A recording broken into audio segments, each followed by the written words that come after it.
24.02.2014 tarihinde basın yayın organlarında yayınlanan haberler üzerine benim ve bir dönem kullanmış olduğum telefonum ilgisiz bir soruşturma dosyası içerisinde katılarak dinlendiğim öne sürülmüş ve adım ile telefon numaramın büyük bir bölümü basın yayın organlarında yayınlanmıştır. Sözde Selam terör örgütü ile beni ilişkilendiren komplo sahibi olduğu iddia edilen cemaat, Büyük Şeytan Amerika ve terör devleti İsrail tarafından ele geçirilen bütün bedenine kirli kanını enjekte etmiş olduğu bir yapılanmadır. Bu cemaat tıpkı Vahhabizm gibi yabancı istihbaratlara sadakatli bir örgüttür ve amacı İslam içinde fitne çıkarmaktır.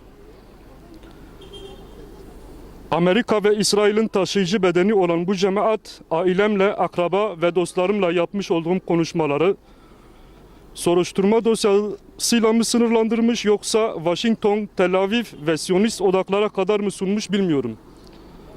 Bunun böyle olmadığını da kimse garanti edemez.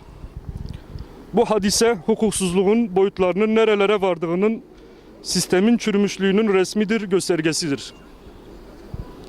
Bugüne dek bir kez dahi olsun Siyonizm ve Vahhabizm aleyhinde konuşmayan, adına şimdilerde paralel yapı denen örgütün bir numarası ve onun direktifleriyle hareket eden kendilerine ait medya kuruluşları bir yandan aziz peygamberimizi kamyonete bindirmek gibi düşüklük içerisine girmişken, öte yandan